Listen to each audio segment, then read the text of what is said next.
Hey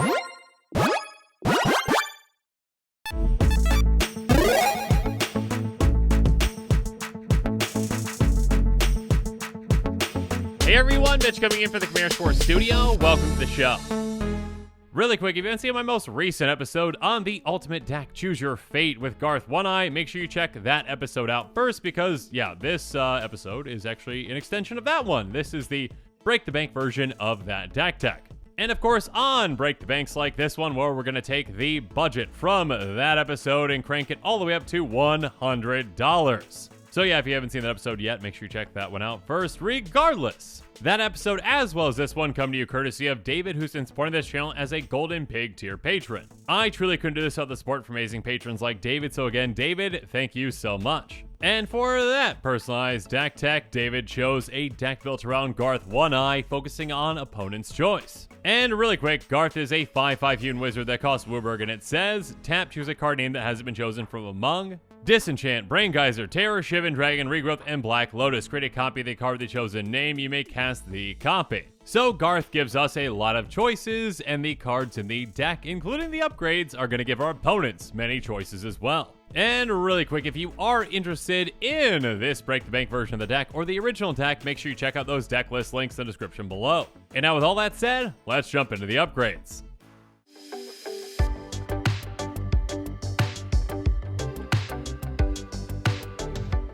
So first up, we're going to be adding in a fantastic opponent's choice card with Druid of Purification.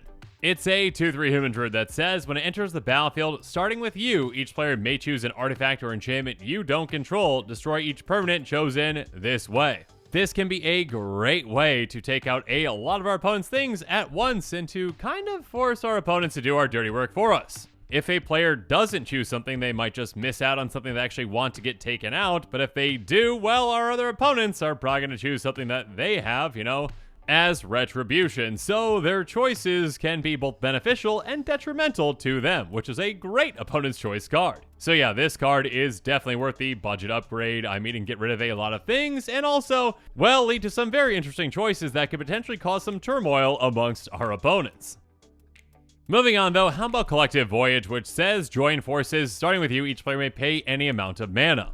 Each player searches their library for X basic land cards, where X is the total amount of mana paid this way, puts them on the battlefield, tap, then shuffles their library. So if players want more and more lands into play, if players want more and more ramp, well, everyone can start paying a bunch of mana into this, and that can be an interesting choice for them to make, to have everyone ramp incredibly quickly. So yeah, this interesting choice can really lead to some very interesting and very quick games.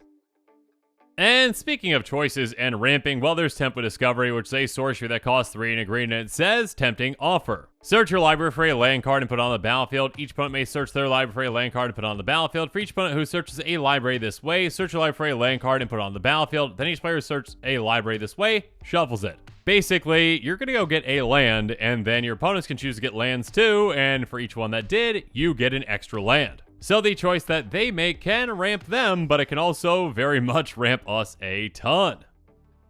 But speaking of tempting, we're also going to tempt our opponents with Vengeance. Because for X and a red, we're going to be putting X 1/1 red elemental creature tokens with haste onto the battlefield. Each opponent may put that many of those creatures on the battlefield too, with haste too, which really doesn't matter. Anyways, for each player who does, you get X 1/1 red elemental creature tokens with haste on the battlefield.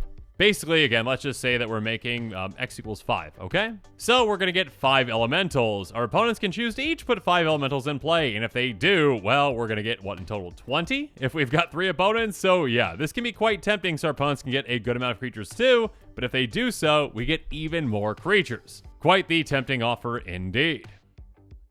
In a somewhat similar way, we're also going to be upgrading this deck with Alliance of Arms. It says, join forces, starting with you. Each player may pay any amount of mana. Each player puts X 1/1 white soldier creature tokens on the battlefield, or X the total amount of mana paid this way. So again, players can dump mana into this to make it so that everyone gets more and more creatures. Yet another interesting decision that can lead to some very interesting consequences.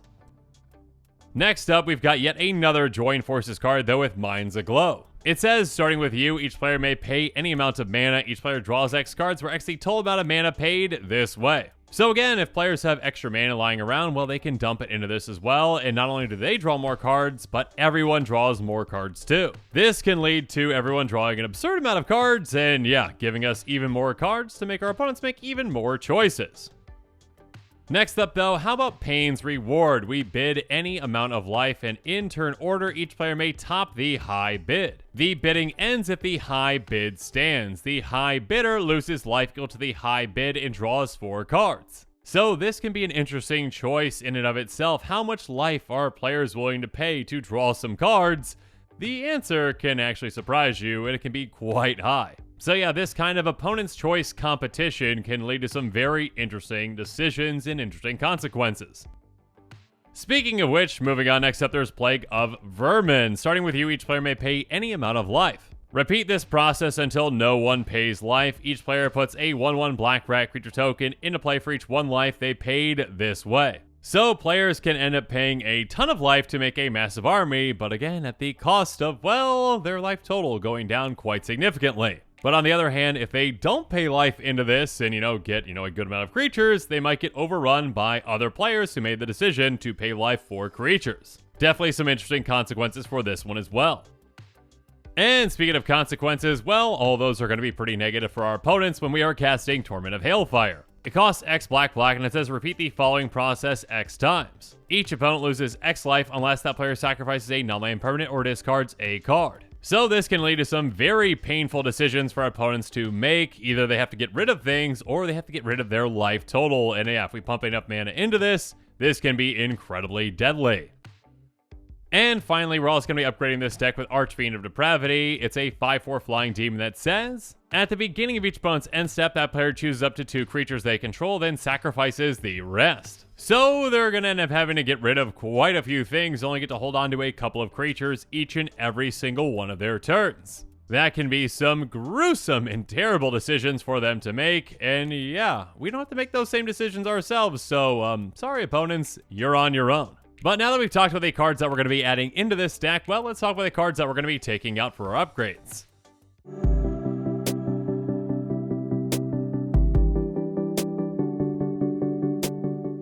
And like I like to mention on these episodes when we get to the cards that we're taking out, just because we are taking these cards out does not mean that they are bad cards. It just means that, well, with our upgrades, we've got some more efficient cards or just better cards for the deck build with that upgraded budget. So we're going to be taking out Bane, Lord of Darkness, Vorax Dungeon, Risk Factor, Unesh, Fawn of Fertility, Migration Path, Diligent Farmhand, Dubious Challenge, Ecological Appreciation, and Roiling Regrowth. Again, just because we're taking them out does not mean they are bad. We just have cards that are more efficient or that are better in this deck when we upgrade it.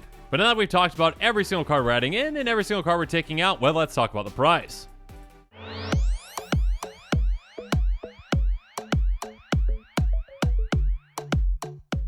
And like I mentioned at the beginning of this episode, with a Break the Bank, we up our budget all the way up to $100, and we're coming in just underneath that with an estimated cost of $99.33. And keep in mind that actually that estimated cost does include basic lands at 10 cents a piece, so if you already have those basic lands, well, there's some extra savings for you there.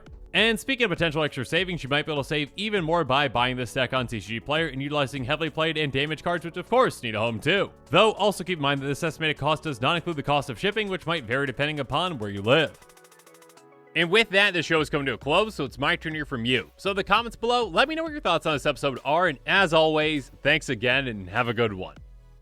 This show and episodes like this one are possible thanks to viewers like you. If you're looking for an easy way to help support this show, make sure that you like, share, and subscribe. Also, hit that bell notification icon so you don't miss any new episodes. You can also go check out our playmats and other merchandise at thecommandersquarters.com. We also have a ton of brand new t-shirt designs in stock, so make sure you check out those as well. Another easy way to support this show is with our TCG Player affiliate links. So whether you're buying a deck or individual cards, you can use this general link right here or one in the description. And the final way that you can support this show is by supporting us directly by becoming a patron. There are many benefits to being a patron, and I truly couldn't do this without all of their support.